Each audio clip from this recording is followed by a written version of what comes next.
Yo, yo, yo. Welcome to the stream. My name is SCRY'Zilla. I also go by Scry. First name Scry, last name Zilla. And on this stream, we normally go over some news, some industry news. We'll talk about some gaming news, some tech news, and everything in the peripheral that can involve that. So we might even dip into some politics every now and then, depending on what the topic is, and depending on how it impacts gaming or tech. Which nowadays, I mean, there's you never know. So anyway, for today, we have some interesting news to cover. Let's see. Let me switch this around. Okay, so we got Bungie and Sony in a crazy messy lawsuit. We got some Overwatch 2 news, some more Overwatch 2 news, some George R.R. Martin Elden Ring news, and low-key some Avatar: The Last Airbending sequel news. So yeah, we got a lot to dive into. So we'll start with the Bungie news. These are the text messages that allegedly got a former Bungie executive fired, according to a court document written by Sony. So if y'all don't know, Bungie was recently, well, not Bungie, but this former executive, I think he was like a director, so super high level, was recently fired due to misconduct at the workplace.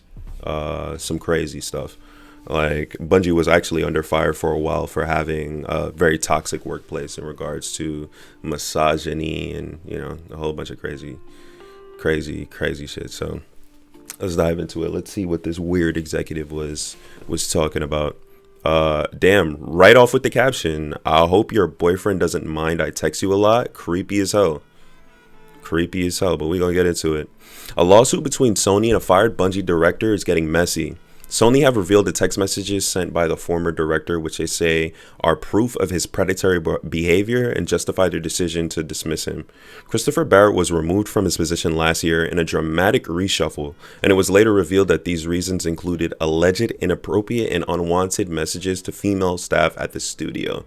Hold on, let me turn this down a little bit. Damn.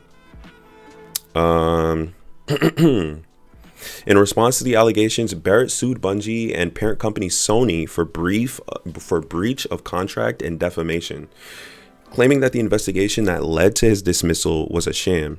The real reason for his firing, he says, was to stop a big bonus payout of over $45 million. That's what he claims. Hello, newbie.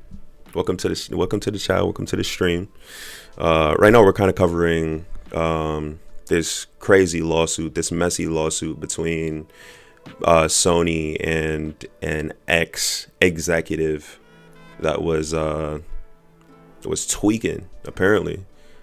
He claims that they fired him because they didn't want to pay $45 million. Oh, hey, baby.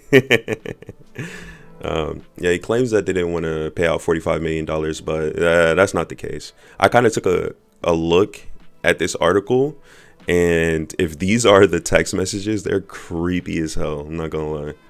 Creepy as hell. And they've done their internal investigation, so this is more than likely the case. Bro, I once watched the news and they said Skibbity Sigma our generation. That's crazy, bro. Generation is cooked. It's cooked. Let's see. But lo, the Streisand effect has been initiated. His lawsuit has invited Sony to roll up their sleeves and dip their arms into their big gritty bag of exhibits. Yeah, honestly, I don't know why you would claim that. Like, Sony has all the money in the world to protect their reputation. And when it comes to high-powered attorneys, you don't want to just throw a frivolous lawsuit. It's going to cost you.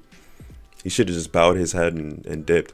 Examples of the text he allegedly sent to employees have been revealed in a court filing. Damn, it's a wrap. The 128-page legal document is basically a line-by-line response to all the claims Barrett is making in his lawsuit against his former company. It was first reported by Stephen Totillo of GameFile, who's been following the case since the lawsuit began. In the document, Sony first repeat their claims against Barrett, citing the original investigation they did into his conduct. Let's see what they got to say. The investigation revealed that Barrett's misconduct with each employee was consistent. Damn. He targeted a lower level female employee he wasn't working with directly, initially engaged in friendly conversation, and progressively pushed boundaries with the employee by making subtle references to her physical appearance or here we go with the sexual misconduct, or expressing his interest in her romantically. Dog, you're an executive. Barrett attempted to create an unprofessional level of intimacy with his victims. Straight up. I like that they use the word victim here because that's exactly what they are. For real though, like Sony has a net worth of over $1 billion. Yeah, dog, they're up there. They're up there. So not only is it unwise, but it's ridiculous to try and countersue. I don't know if he's countersuing or if he was the one that initiated the lawsuit. If he initiated the lawsuit, he deserves all the pain that is about to come his way, because this is just absolutely insane. It shows no remorse, and just overall disgusting individual. I'm not gonna lie. He requested to follow personal Instagram accounts and would express anger to the women if they failed to respond to his messages. Jeez. He would bring up inappropriate topics like their body, their relationships, his marriage, or his desire to date them. He would demand that they participate in sexually charged games of truth or dare and ask me anything. Yo, this dog he's weird as hell. He texted them at all hours of the day and night. Nah, he offered to buy them gifts. He often referenced his wealth and his ability to advance their careers. All right, man. Like, before we even dive further into this, I gotta say, like, this is the reason why, unfortunately, things like the red pill, whoa, that guy's weird and crazy for that. No, legit. This is reason why things like incels and, you know, the red pill has become so popular in recent years. And it's because, unfortunately, at all levels of society, we even have executives, dudes that shouldn't be in a begging position, or you would expect not to be in a begging position when it comes to female attention, are moving like they don't have it like that, which clearly they don't. Because why would you feel the need to utilize power in order to attract women? Like, that should be just based off of your personality, just who you are as a person. But they would rather abuse their position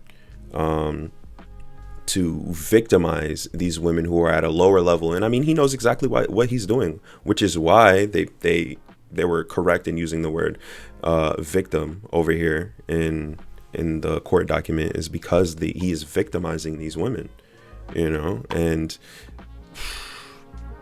as time goes on, it's becoming more and more obvious, you know, which is why we see things like the red pill blowing up and whatnot, is because these dudes just are so insecure and small-minded.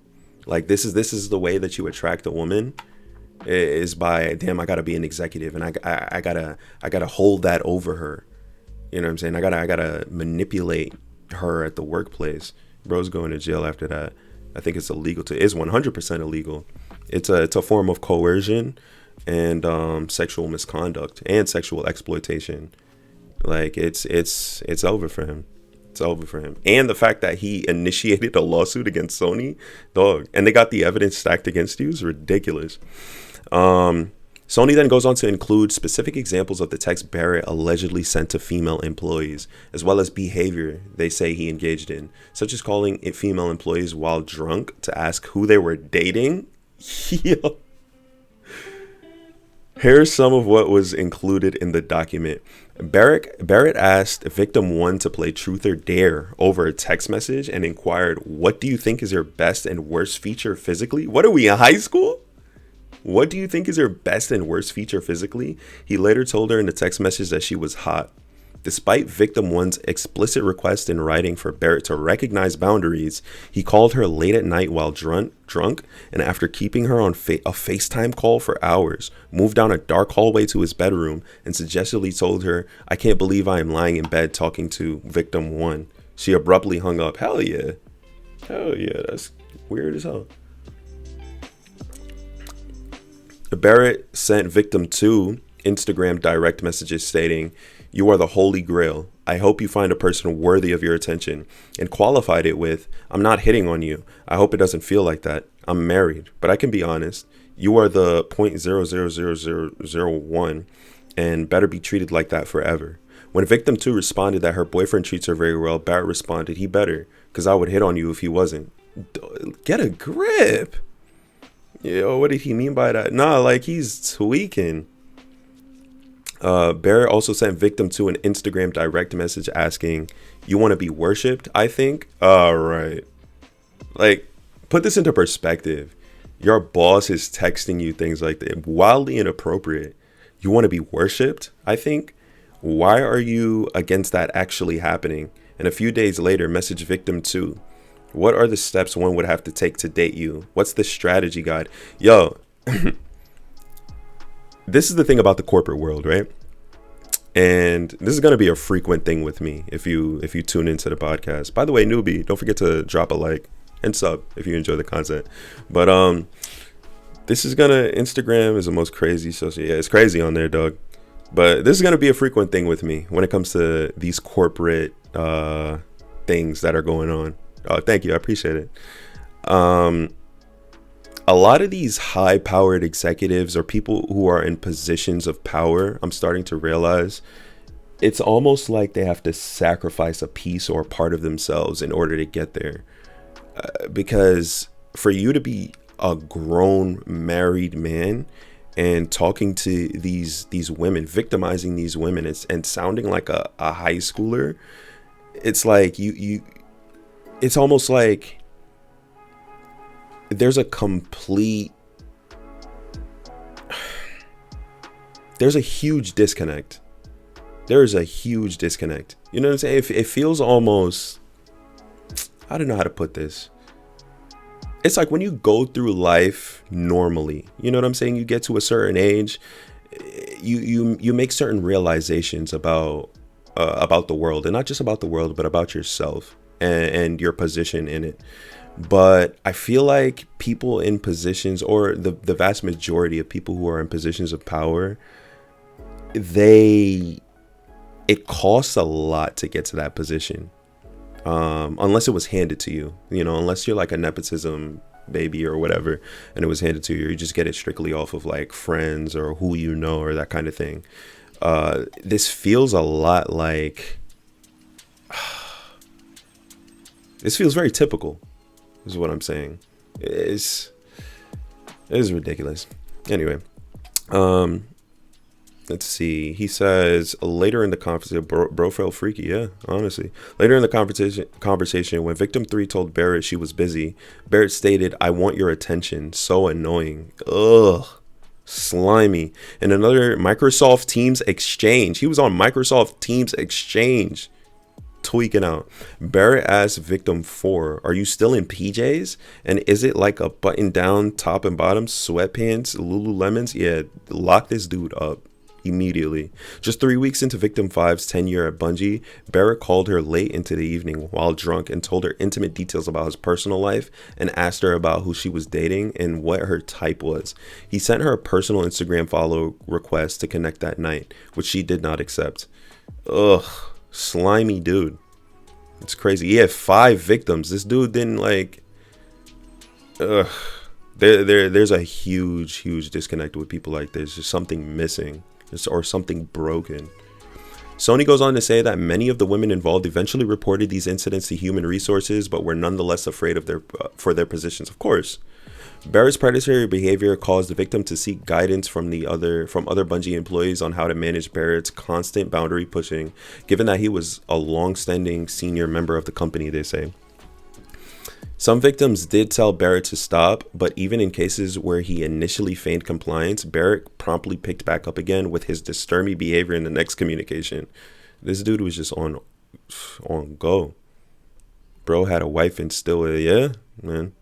A lot of these dudes are miserable as hell because of what it costs for them to get to the position that they're in. Absolutely miserable. And then they just spread it to everyone who has to deal with them. All this essentially means is that Sony is sticking to their decision to fire Barrett for reasons of gross misconduct and gross negligence, which would cover them as terminating his employment for a cause.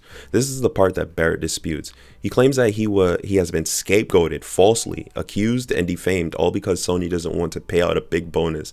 He says he's entitled to a multi-million-dollar payout he is reportedly owed thanks to Sony's purchase of Bungie in 2022. Sony's purchase of Bungie, which Bungie kind of stipulated under false pretenses, if y'all didn't know. Did you hear about the Pottermore drama? No, I didn't hear about that, newbie. What's that about? But yeah, I mean, if he was the one that proposed Sony buy them out, because Bungie's in a precarious situation right now due to the fact that Sony made a huge purchase of Bungie and Bungie underdelivered. They were supposed to, they had all these live service games lined up. There's currently a lot of drama with Marathon, which I was kind of looking forward to, but after hearing people play testing it and nobody liking it, like 0 of the play tests were successful, and they're going back to the drawing board. I mean, Sony's not getting their money worth, their money's worth out of what's been going on with Bungie. And he was the one to kind of head that, and he's trying to his argument falls apart on so many different levels. Search it up. It's very, very crazy drama. Yeah, I might look into that in a minute. But yeah, like he's just, his entire argument falls apart on so many different levels. A multi-million-dollar payout he's reportedly owed thanks to Sony's purchase of Bungie. The entire thing was under false pretenses, because Sony's now in a point where they're looking at Bungie and they're like, do we have to do a hostile takeover? Like, is it time for us to? I think they actually already did that. Like they had to step in and fire some people and then insert their own competent employees. Like they had to replace a ton of people over at Bungie. So he was the one that forced the company into this position, and yet he's demanding the money for a bad decision and also sexually harassing women. Like it's ridiculous. It's ridiculous. When I say scum of the earth, he dated a 12-year-old when he was 16. Holy, that's crazy. 12-year-old, that's insane. Hold on, let's finish this one first. Sony continues to disingenuously cherry-pick text messages and alleged conversations, said Barrett's legal team in a message to Dotillo at GameFile. They make unsupported and conclusory statements to defame Christopher and justify terminating him to avoid paying him what he was owed under his employment agreement. It is telling that Sony does not include the full text message as exhibits or the full content of these conversations, and nothing in Sony's response provides a legitimate legal or factual basis to terminate Christopher for cause. I mean, the evidence is there. Barrett's lawyers argue that the company did not have cause to fire him, as he did not engage in any financial improprieties, or solicit any improper sexual relationships with his colleagues. Sony calls this line of argument outrageous considering the evidence. I mean, it is. Hundreds of Barrett's own written statements and the direct testimony of his many victims will demonstrate his termination for cause was justified, and this lawsuit is meritless, they say in the document. It is hard to know how legal cases such as this will shake out. Totillo notes the aggressive tactics of both parties and comments that many cases involving such sums of money are eventually settled. That would be interesting. Settling this case when he has no grounds to stand on is insane. This dude needs to be countersued, actually, for initiating such a ridiculous lawsuit, and just for the type of person that he is. But bro, imagine having a wife and still talking to other friends. Yeah, dog, that's what I'm saying. That's what I'm saying. It couldn't be me. This is insane. Oh my god. Bungie has been in the spotlight over such issues before. In 2021, they were accused of a toxic studio culture. I remember this, in which women and others did not feel safe or valued. A senior leader at the company called one woman an unmanageable bitch, for example. A senior leader. Another senior leader allegedly made frequent racist remarks. The CEO of the company, Pete Parsons, apologized and promised changes to the studios, saying that it's clear we still have work ahead of us. In related news, the studio has recently sought to reassure fans that their next game, an extraction shooter reboot of Marathon, is still in production with the new director Joe Ziegler having replaced Barrett. Though there hasn't been much news about the game since its reveal, and the studio has since suffered from recent layoffs. Okay, so I got to correct this because I got that wrong at the beginning. Pete Parsons was the one that suggested, or was the one that initiated the whole deal with Sony and telling them, hey, we got all these live service games, you know, give us this lump sum of money. Yeah, he was the one that initiated that. It wasn't this other dude. This other dude was the director apparently of Marathon, which is doing bad, horribly. I mean, he has absolutely no legs to stand on. It's just another entitled loser. You know what I'm saying? Like, not only is he wrong and he doesn't recognize that he's wrong, but he's pushing this lawsuit, and what does he expect to get out of it? He expects to settle. I don't think he cares that it makes him look bad. He's just he has this expectation that he's gonna settle and he's gonna get something out of it. It's ridiculous, but yeah, that's what we got for that. Let's go to Avatar. Right now we got some Avatar news, which I thought was interesting. I wanted to talk about. And Avatar: The Last Airbender sequel series is on the way, and we've already got theories. When the world needed it most, Avatar returned. I'm fiending for this. Before we even get into it, like, I've been watching Avatar since the very beginning. I grew up watching The Last Airbender, and then when Korra came out, I watched Korra, although I didn't like Korra as much as The Last Airbender, mainly because she kept getting her ass handed to her. Like, she was supposed to be strong, but she just wasn't on that level. I never watched Avatar. Am I missing out? Newbie, please get on to it, bro. Like, start with the Last Airbender, obviously, because it's the first series. But it is one of the greatest, if not the greatest, Western animation I've ever watched, and most people would agree. It's not a stretch to say that. It's just it's so good. Is it on Netflix or something like that? I think it might be. Let me find out where you could watch it. So, hold on. Let me do one of these. Boom. Okay. The Last Airbender. Yeah, it's on Netflix. So you could definitely watch it on Netflix. But yeah, it's mad good. Avatar: The Last Airbender turns 20 years old on February 21st, 2025. So what better way to celebrate than with news of a sequel series? As reported by Variety, Nickelodeon and Avatar Studios announced on February 20th that a new Avatar show titled Avatar 7 Heavens has been greenlit. The 2D animated series, headed up by Avatar creators Michael DiMartino and Brian Konietzko, is currently in production and will span 26 half-hour episodes over the course of 2 seasons. Nice. Yeah, I'll watch it. Yeah, definitely give it a shot. I think you'll enjoy it. What is 7 Heavens about? 7 Heavens follows the Earth Avatar who comes after Korra, meaning we'll have to say goodbye to the beloved Legend of Korra characters like Korra, Sami, and Tenzin. It's been over 10 years since the finale, but I'm still not okay. Based on the 7 Heavens official logline, the 4 nations have changed drastically since we last left them, as the show is set in a world shattered by devastating cataclysm. That's right, we're looking at an Avatar-style apocalypse. That's dope.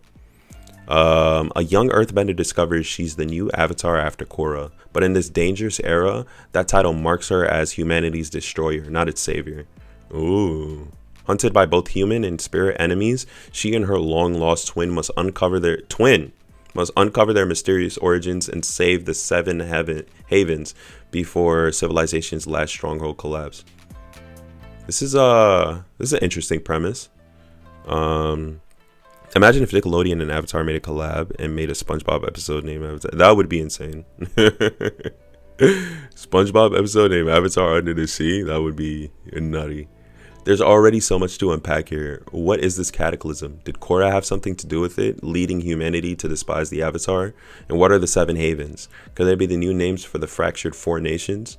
But the tidbit that stands out most from this description is the idea of an Avatar with a twin.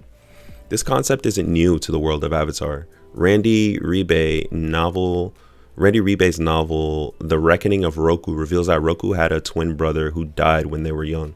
But since Seven Havens' Avatar's twin is still alive, the upcoming series could offer an exciting twist. Yep, true. Twin avatars. So yeah, they're kind of just theorizing here. Something to look out for. You know, keep your eyes open. I don't think we have a launch date yet, but it seems to be in production. So yeah, I'm excited about that. In Overwatch 2 news, Overwatch 2 Season 15 released in response to Marvel Rivals. As the second half of 1.5 of Marvel Rivals is set to begin, which we will be playing later, Overwatch 2, which Marvel Rivals has been inspired from, has started their new Season 15, Honor and Glory, and made changes in response to the success of Marvel Rivals. It is good to see competition as both games will improve and have thriving communities in the space. Let's find out what's new in Overwatch 2 from Blizzard. Can you try to respond to the... Well, I don't know too much about it.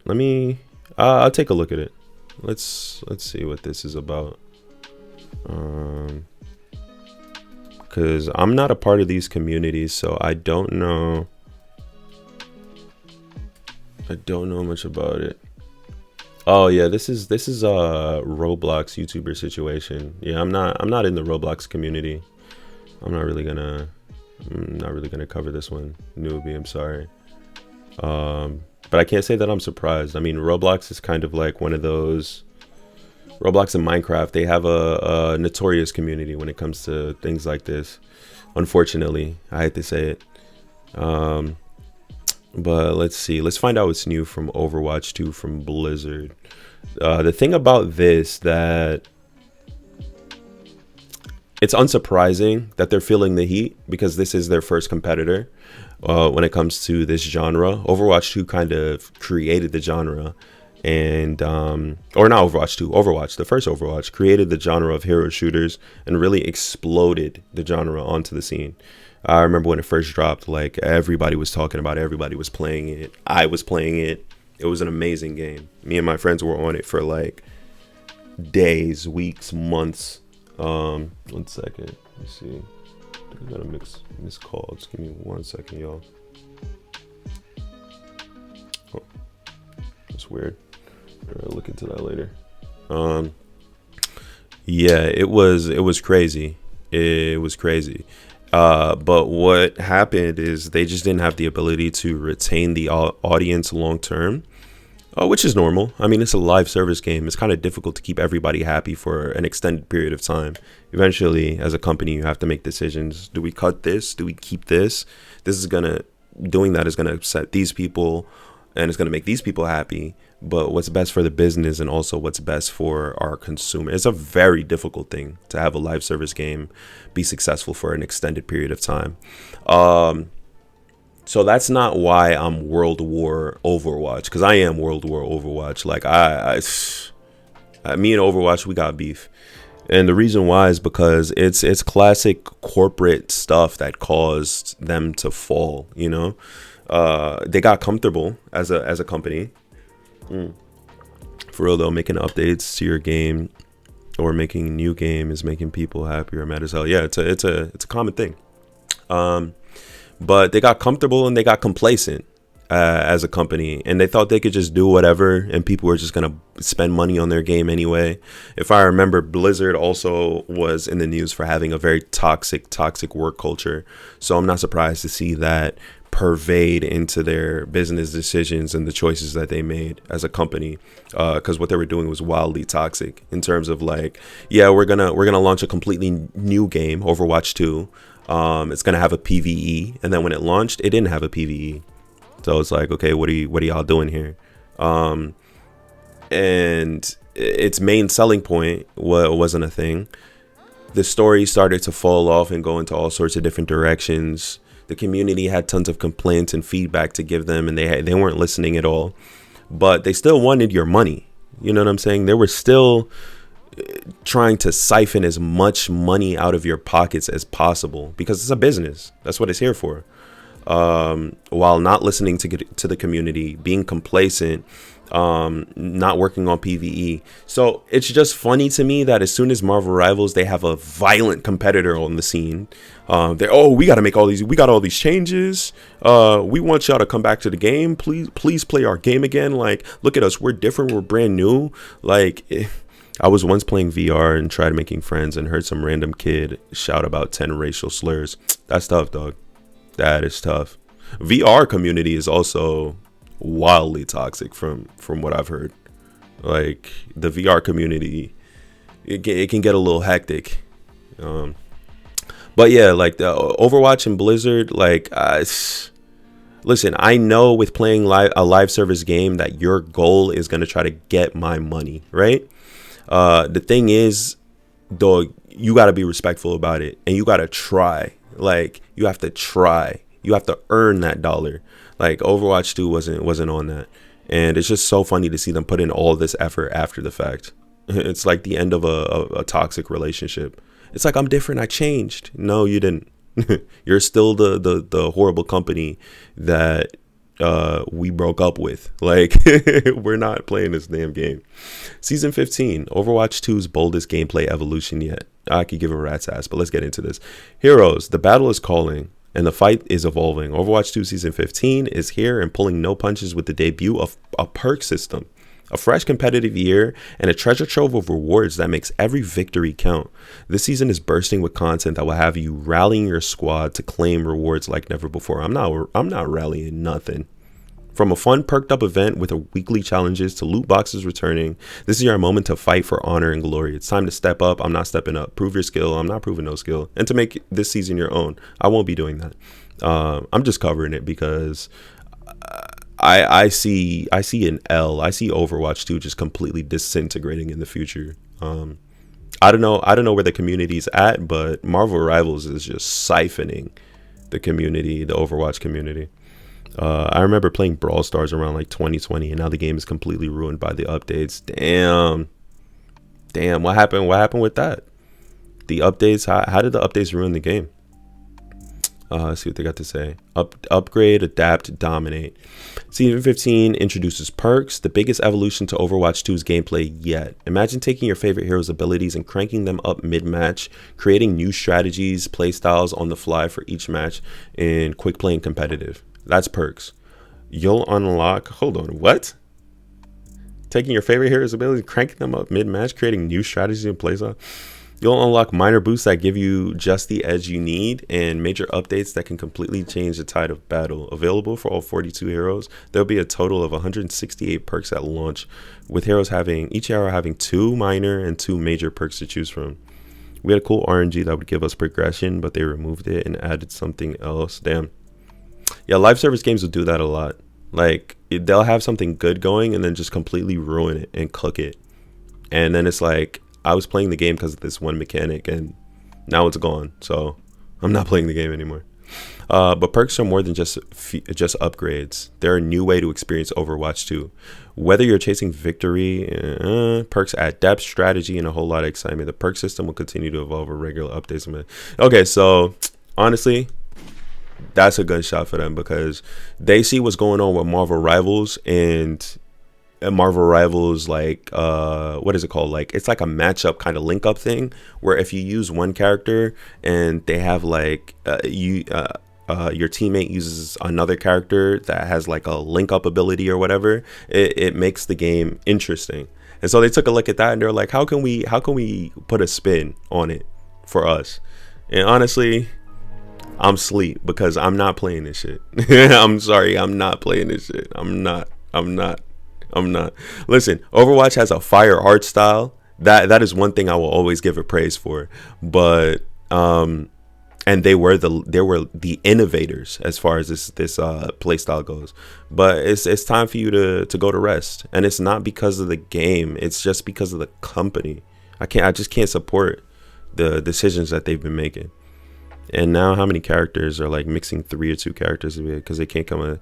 Yeah, I mean, originality, that's the thing with originality though, newbie, is you don't really have to be entirely original. Like, for a game to be good, it doesn't have to be original. And in fact, it might be a little better that it's not that way. You know, you don't want to put everybody in a position where they have to reinvent the wheel in order to be successful. Because, like, for example, Marvel Rivals didn't necessarily reinvent the wheel. They just added a little sauce, a little their own personal sauce to it, and it made the game wildly interesting. You know, it's just the fact that a lot of these companies, when it comes to these games, are trying to make, it's like they're trying to feed us slop. Like, look at what happened with Concord and PlayStation's live service games. Like, it was just, they were like, okay, we'll feed you the same horrible dog food, but we're gonna put it in a different color. We're gonna put different skins on it, and y'all are gonna eat that up. Y'all are gonna love that. Nah, we're not. That's crazy. I'm not gonna love that. It's ridiculous.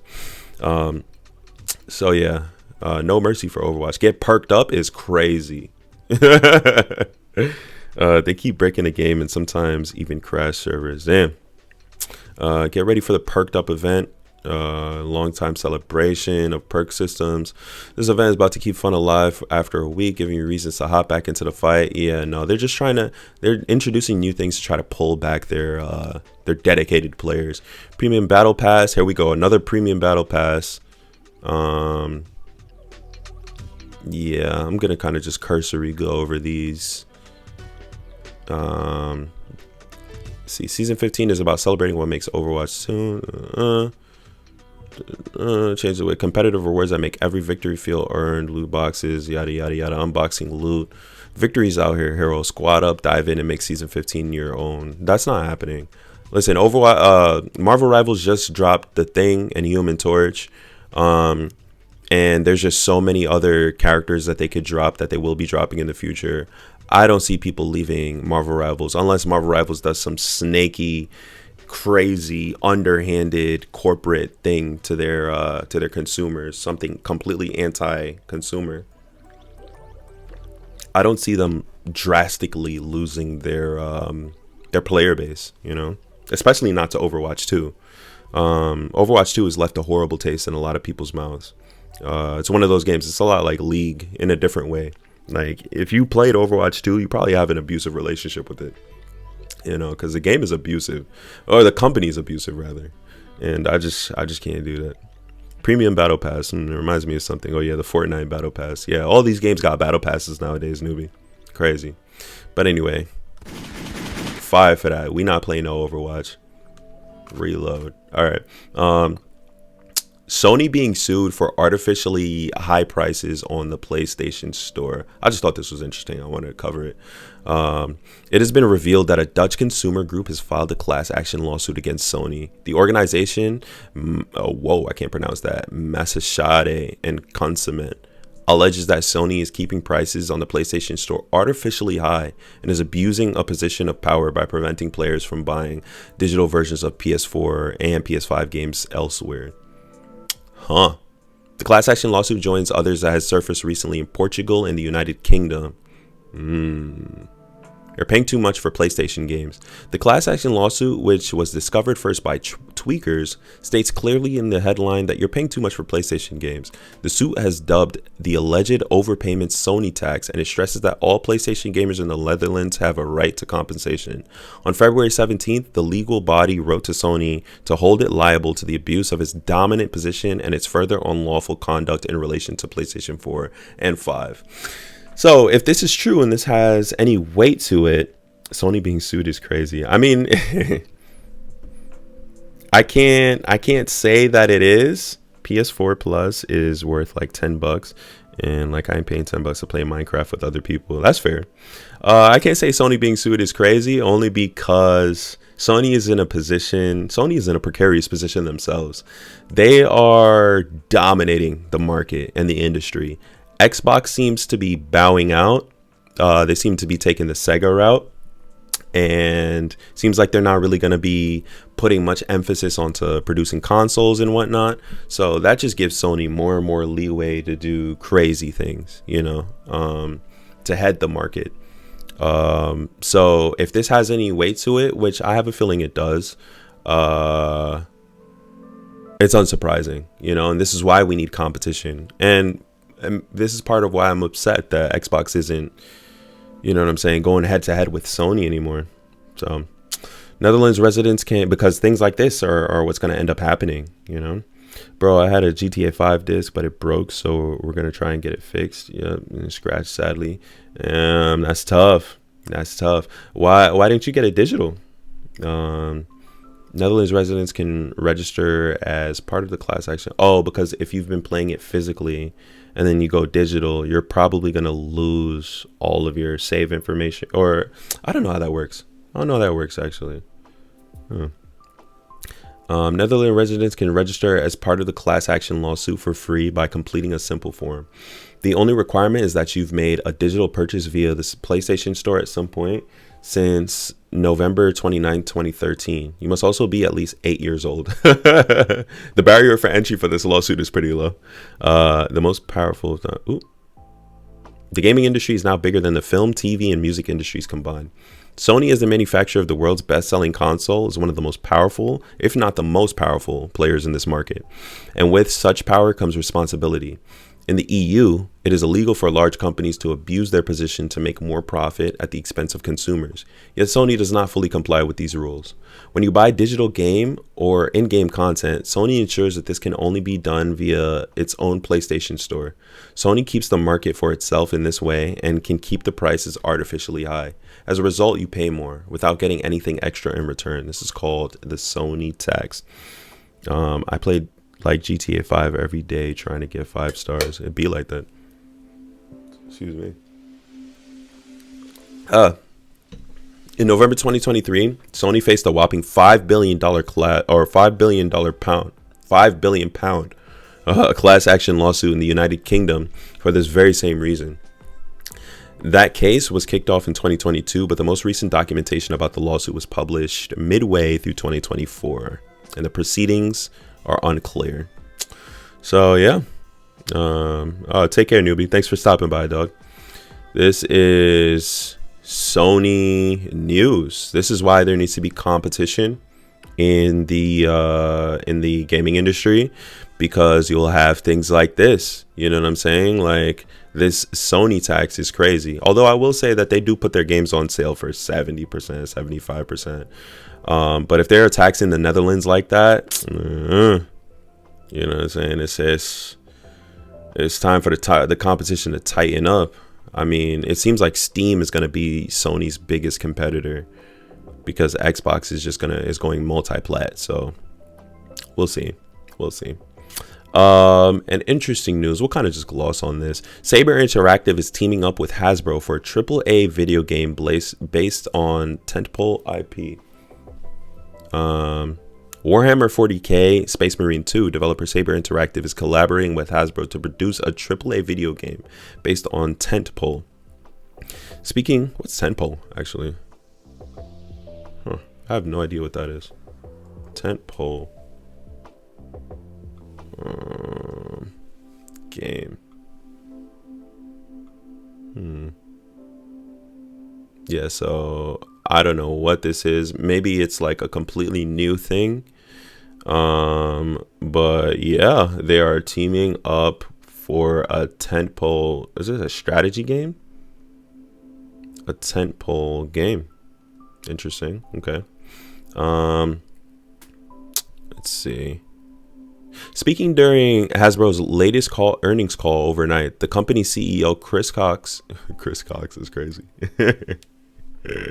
That's crazy. Chris Cox revealed that Hasbro has many new digital collaborations in the pipeline beyond SABER Interactive. Something which he is particularly excited for. Actually, hold on. Let me just take a look at something real quick. I just want to make sure. Okay. All right, our files and everything is good. All right. We have many new digital collaborations in the works, but I am especially excited to announce this one today. Being a personal fan of many of this team's games, Hasbro and SABER Interactive will be collaborating on an all-new video game partnership developed by the team behind 2024's mega hit Warhammer 40k Space Marine 2. Combining high-octane single-player action and amazing multiplayer with SABER Swarm Tech, this new AAA title based on one of our tentpole IPs is sure to be a hit. Huh. Okay. Cox went on to describe this collaboration as a co-publishing deal. Cox. And confirmed that it will use Warhammer 40k Space Marine 2 to develop the project, labeling them some of the best talent in the industry. As previously reported, Hasbro confirmed during its earnings call that ambitious RPG Exodus is slated to revive in 2026. Ooh, Exodus. Oh, this is from Hasbro? Nice. Yeah, I've been pretty hype about Exodus. I wonder what that is gonna play like. Yeah, so that's interesting. Keep your eyes out for that. We're gonna kind of skip these. Well, we'll gloss over this. George R.R. Martin reveals there is some talk about making a movie out of Elden Ring, but there's one big obvious thing that can limit his involvement with it. So George R.R. Martin, an Elden Ring is more than possible. Elden Ring movie is more than possible, just because the lore is so crazy. It's deep, it's expansive, and there's so much that can be done with it. Just give me 1 second, y'all. Let me just expand this. There we go. Yeah, there's so much that can be done with it. So I can't say that this would be surprising to see them do something like this. But we're just gonna kind of gloss through this.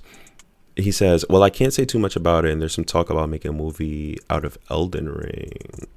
This isn't the first time he's teased an Elden Ring movie, and indeed, From Software's president Hidetaka Miyazaki has said he'd be open to an adaptation of Elden Ring, but only if a very strong partner were to come into play. Let's see. I don't see any reason to deny another interpretation or adaptation of Elden Ring. A movie, for example, explained Miyazaki in an interview with The Guardian. But I don't think myself or From Software have the knowledge or ability to produce something in a different medium. So that's when a very strong partner would come into play. We'd have to build a lot of trust and agreement on whatever it is we're trying to achieve.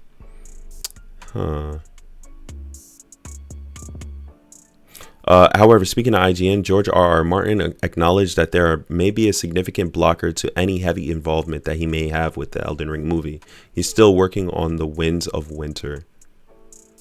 Yeah, so that's if we'll see that if the Elden Ring movie comes to pass and that the extent of involvement was, I don't know. A few years behind with my latest books. That also limits. Yeah, okay. So unfortunately, I'm 13 years late. That's crazy.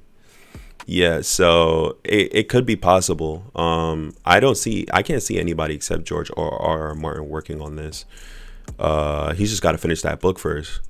And honestly, it doesn't really matter how long it takes. I think we're all fiending for more Elden Ring, especially if you played the game. A movie or a series, as long as it's well written, would be fire. So yeah, I just wanted to mention that one.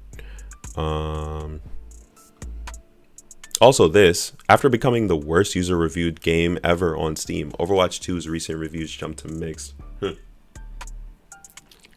So this is interesting. I'm just gonna gloss over this one as well. It's not too crazy. This improvement has to do with the recent launch of Season 15, which made a number of dramatic changes to Overwatch 2. While the roadmap ahead includes much of what you'd expect to see in terms of new content, the core gameplay itself has seen a seismic shift, including the additions of hero perks and a return of loot box. So pretty much everything we went over before. Yeah. They just released Overwatch 2, reads one positive review. The recent update is what the game should always have been before corporate greed got into the way. So my question for people like this is, if you understand that this business, this corporation, who heads this game that you're playing, this game that you enjoy so much, is 100% greedy and has shown examples of corporate greed without any significant change to leadership or whatever. They come out with this new update. What is compelling you to keep playing it? Honestly, because from where I stand, if you burn me once as a live service game, we're done. You know what I'm saying? Like, I'm not gonna continue playing it, and I don't care if you release this update and this, that, and that. Nah, dog. There has to be significant change to leadership. The game has to be in a completely different direction, and the incentive for them to make these updates, first off, has to be reasonable. The only reason they made these updates is because Marvel Rivals came out. So, I mean, that's crazy, right? From a business perspective, a logistics perspective, obviously it makes sense, but they should have been steady and strong with their community. But instead, they chose to wait until it was too late. But obviously, it's having an impact. I just wonder how long this impact can last for. Yeah, it's way too early to declare Overwatch is back, and there's a push and pull to Overwatch 2 Steam user reviews that suggest it'll be extremely difficult for the game to improve upon mix, no matter what Blizzard does. Yeah. Meanwhile, Season 15 has caused an uptick in players on Valve's platform, with peak concurrent player numbers almost doubling to 60,000. Yeah.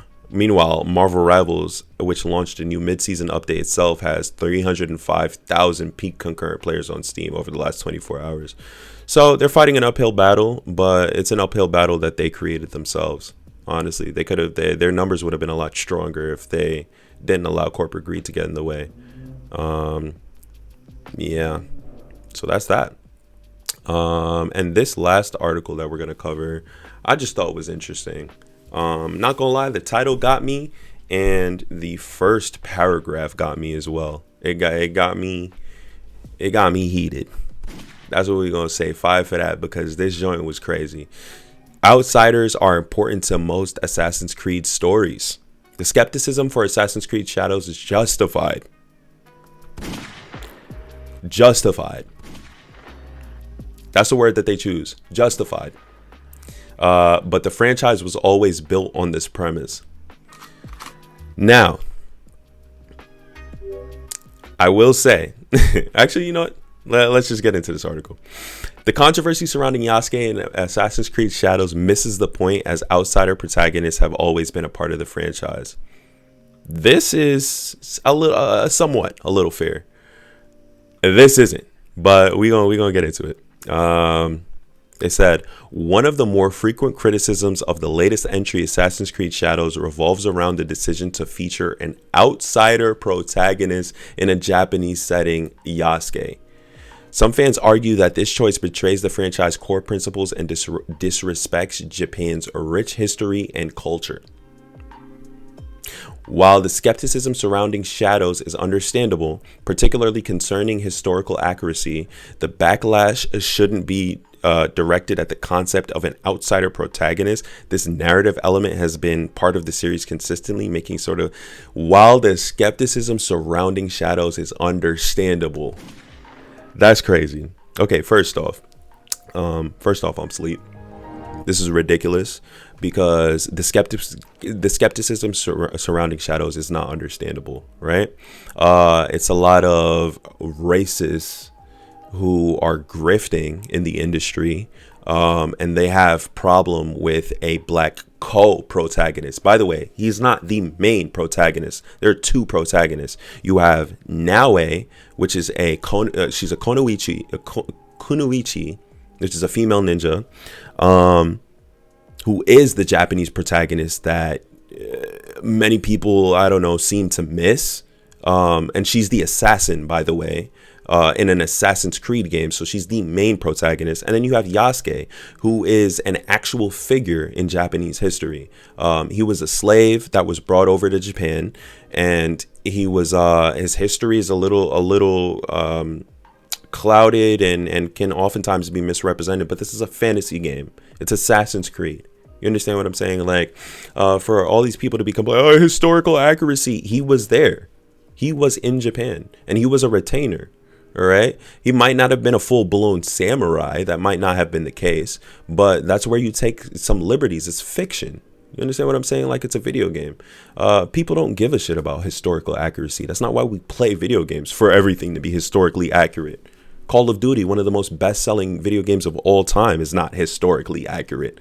Like, what are we talking about? They take their liberties to make it exciting and make it interesting, and then they add a little bit more twists and turns, and whatnot. Just give me 1 second. Yeah, they add a few twists and turns, and you know, they put their spin on it. So the person that wrote this article is, first off, tweaking, bugging out, because this is ridiculous. Skepticism surrounding shadows is understandable, particularly concerning historical accuracy is ridiculous. What are you talking about? Our Assassin's Creed games are known for their historical accuracy. Whatever. So anyway, continuing on. I am tilted. The decision by Ubisoft to feature Yasuke, a historical African man in Japan during the Sengoku period, as a protagonist, not the protagonist, but a protagonist, let's get that right the next time, of Assassin's Creed Shadows, has generated a fair amount of controversy, and for good reason. I'm not even gonna get into it. Some fans argue that the game could have chosen a more culturally aligned figure. She's there. What are we talking about? From Japanese history, given the rich tapestry of local figures to draw from. While that is an understandable, and Ubisoft has had better options, it's essentially what? Yo, whoever wrote this article, I can see where you're aligned. You understand, and you're clear. It's clear that you're aligned in a certain direction, because chosen a more culturally aligned figure. What about Naoe, the actual protagonist of the game, the Japanese woman that is a ninja and an assassin in the Assassin's Creed game? Understand, this dude, this black guy that y'all hate so much, he's not even an assassin. He's a character in the game. He's a protagonist, and you can choose not to play as him, in case y'all forgot. But damn, y'all just showing y'all colors, just how much y'all hate black people, and I get it. Being black is wavy, but this is crazy. This is crazy. None of it is understandable. What are we talking about? The argument that Assassin's Creed must always feature a protagonist deeply embedded in the local culture and history is not good. Fans overlook a fundamental aspect of the series. Outsiders have always played a pivotal role in shaping the narrative. From the very beginning, the series has used the trope of the outsider, whether that be in a setting, character background, or just a clash of cultures. Protagonists in the franchise, whether intentionally or circumstance, have rarely been purely insiders within their environments. The perfect example of the protagonists in Black Flag, Valhalla, and Odyssey, who are outsiders in their ways, Edward Kenway, Ever Alexios Cassandra, respectively. These protagonists star as figures outside the core of the Assassin's Order, yet the narrative continues. Their paths eventually align with the main goals. This article is ridiculous because I'm going to tell you why it's ridiculous. The way in which these characters were outsiders is completely different from the way in which this person is interpreting Yasuke as being an outsider. And all I see this article doing is just trying to give credence to this go woke, go broke crowd that we see manifesting in the gaming industry, almost like a cancerous, cantankerous sore. It's just giving a value and sense to where there is no sense, you know, in their argument, because it isn't. It's a fictional game, and he's not the main protagonist. The main protagonist is a Japanese woman, and she's an assassin in a game about Assassin's Creed. So this just doesn't make any sense. I'm not following the logic in this. Rather, they are often positioned as disruptors, questioning the established order and challenging cultural boundaries. Yasuke's outsider status, though controversial, is not a break from Assassin's Creed's tradition. Oh.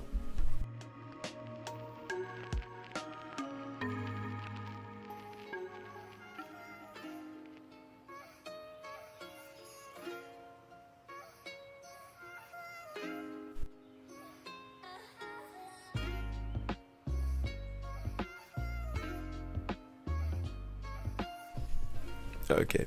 So yeah, this is ridiculous. Fans need to be more open-minded about game choices. The controversy surrounding Yasuke's role as the protagonist in Assassin's Creed Shadows isn't simply rooted in hate toward diversity. It's important to acknowledge that many fans' criticism are valid, especially when it comes to historical accuracy. What are you talking about? All right. These criticisms should be heard as they focus on maintaining the integrity of the historical representation of Japan and in general storytelling, which are essential parts of the Assassin's Creed franchise. Assassin's Creed Shadow hate is so forced. I agree. Because what they're trying to posit here is that it's important to acknowledge historical accuracy is important, which is true. Yeah, to a certain extent, because you need to also remember that this is a fictional game, right? Recently they were embroiled in controversy, the Assassin's Creed Shadows, because of a Tory gate that was supposed to symbolize something having to do with World War II. I don't want to butcher it, but that is a valid reason to be upset, right? Because that's directly related to Japan's history. Remember, Yasuke was an individual that lived in Japan during this time, and he was a retainer as well. So what if you tweak it a little bit and make him a samurai? He's still not the main protagonist. So all this hate that people have, it's charged. It's charged with a lot more than this article is making clear. And it's obvious, but they're choosing not to talk about that. So then they go into some examples. Let's see what they got to say. However, the controversy shouldn't evolve into a broader complaint that the studio is suddenly changing the franchise. The series has always been about blending historical fact with fiction, often using an outsider protagonist to tell stories that explore cultural tensions, power dynamics, and human struggles. Fans don't need to view this as a sign that Ubisoft is abandoning what made the series great. Rather, they should recognize that change is an inherent part of the franchise and that change has always been present since its inception. In the end, fans should be more open-minded about these choices and allow the franchise to consider its continuous tradition in storytelling that transcends cultural boundaries. One thing to add, Ubisoft should have gone with another historical figure. It started, they had various options. It started the fire by picking Yasuke, and now it is getting burned. Okay, whatever. I think they should stick to their guns, and I think they shouldn't give this go woke go broke crowd these grifters any type of attention. But obviously, they've already gone against that. So yeah, I just thought this triggering article was interesting. And that's all we got in terms of news.